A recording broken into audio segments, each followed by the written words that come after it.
Yes, mbaniriza akadde kano mwasibye mutya muli mutya ngenda kubasaba mu subscribing ate munyigene kale Bakadama TV wikine nkugamba nti comment section eri awo wansi awo ntera obubaka mu comment section ate osere ng'ogifollowinga Ewa Fifi da Queen Vivi Ewa Fifi da Queen Vivi Ewa Fifi da Queen Vivi ebintu byongedde okubanga bitabo kajiko yadukira mu ggwanga lya Canada gyeko wabula bamutaddeko ekibaluwa kiva kuntumye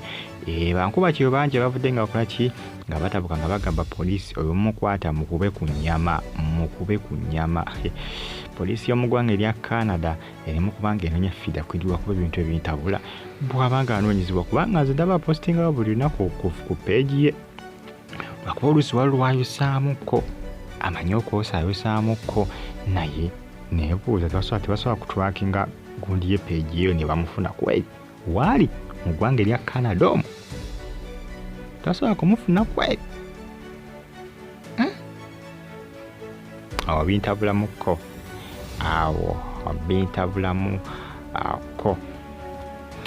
Fadi TV jimbaniriza akadde kano mwasibye mutya musubscribing ate munyigene kale munange ensonga zeezo eza Fifi da Queen bamulibwa okusinziira ku lupapula olwa Toronto Star wali mu ggwanga erya Canada olupapula lw'amawulire lwayita Toronto Star ekitaganga Fifi da Queen poliisi mu ggwanga erya Canada eri mu kubanga emwegajika n'abagamba ebiseera ebisinga oluusi poliisi ya Uganda bwekolagana ne Canada babasobola okubanga babanoonyeza omuntu gwe baba baagala ensonga tebankuba kyo banyi babanja ensimbi zaabwe lwakuba ensonga zino zintabuseeko nga bazinga babba abantu bangi lwaki bagamba nti Fifi da Queen bamutaddeko amaanyi mangi nnyo bwegatyo okumufuna kubanga nga babbi bankuba kyeyo nga ne mu Uganda muno mwe bali bangi be babba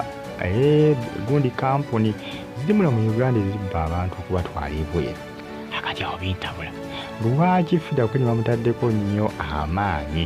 olupapula baluyita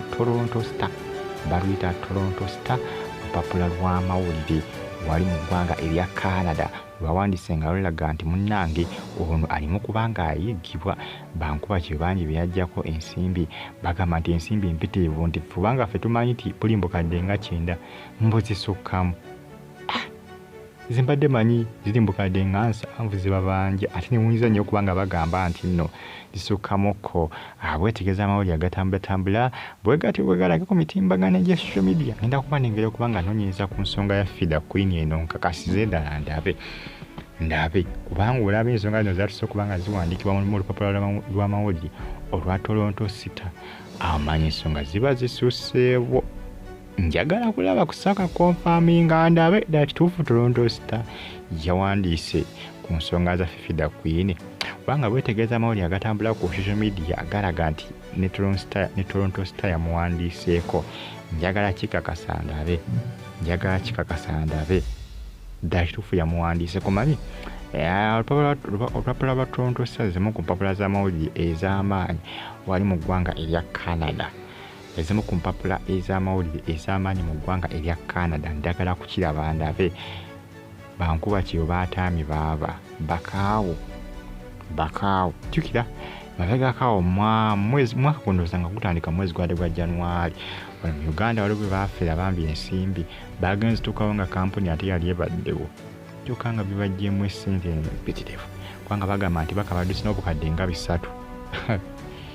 babagamba batwala simanyanga UK simanyanga eriyo emirimu anange mwegendeze mwenna baagala okubanga mugenda okukola ojja kwata obukadde bwo 20 obuwe kampuni bajja kudduka nabo ogisogaba naye basinga ndakolamu ka bizinesi e Uganda bali zituuke nga tofunye namu wadde mwegendereze bannanga bafere bangi olusuubira nti buli abanakubba bajja bakwata bajja bakwata kati Fifi da Queen Wuuno yaddukira Canada eyo bali mu kutunka ne bamuyigga bali mu kumunoonya ziyamaloza ataddemu nnyo amaanyi Fifi da Queen okola ki Fifi da Queen okwatibwa kubanga abaana bangi ababbiddwa ensimbi nga babbi baana ssente newunze ne Fifi da Queen okubanga bamutaddeko nnyo amaanyi bwegati ne Canada baagala kumukunulayo bagana kumudipootinga ono nze bwekibanga kyatuuse mu mawulire mu ggwanga erya Canada awo manya biba bibi nnyo Ngamba nange byebone ngamba gamba nti mwegendeze bannayina mmwe mwegendereze mwena banoonya kampuni ezibatwala ebiro bajja kubabba essente zammwe mwegendereze bwe mutegendeze bakyababba nnyo bukadde 20 kubanga eri abawaayo obukadde 10, 15, obukadde 2 obumeka bannange naye nga Fida Queen esita abaana baazimuwa tebamwesibaako nti jasi byakumwesibako kwonola linnya essente baazimuwa kubanga ne message abasinga baaziraga essente baazimuwa nga baaziteeka kwa Equity Bank kwa akaawunti ye essente baazimuwa naye maama simanyi kumanya oba banaddamu ne bazifuna essente zaabwe kubanga bagamba nti ensimbi ezakazi yazizimbamu nnyumba ye yali ayagala okubanga amaliriza yali yasira okubanga ekomekkerezebwa anange abaye beyagalidde mu ssente z'abankuba kyeyo osanga olinga yebyagawaliddemu ebyo ng'abagambo batwala ebweru n'asooka n'ababba nabba ob'omu Kampala n'agenda oba eyo jjinja eyo ejjinja n'afera n'abeeyo n'ava n'agenda Embaale n'ava n'agenda e Masaka n'afera abe Masaka bateekateekawo obuduukaduuka obukampuni awo obw'amangu nga yegwe mulimu gwe kubaffa mwegendeze kubabba bajja kubabba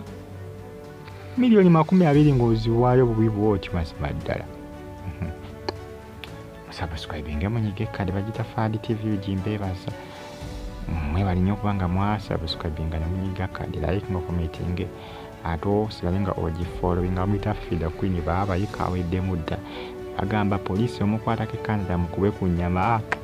amateeka tegakola bwe gatyo tewayinza mukuba ku nnyama kubanga nabyo abasinga bagamba bakakube ku nnyama biki poliisi ye Canada ndozi yagala kumukwata emuwe poliisi ye Uganda tujja kuba tumanyi bina bifuddeyo ku nsonga eyo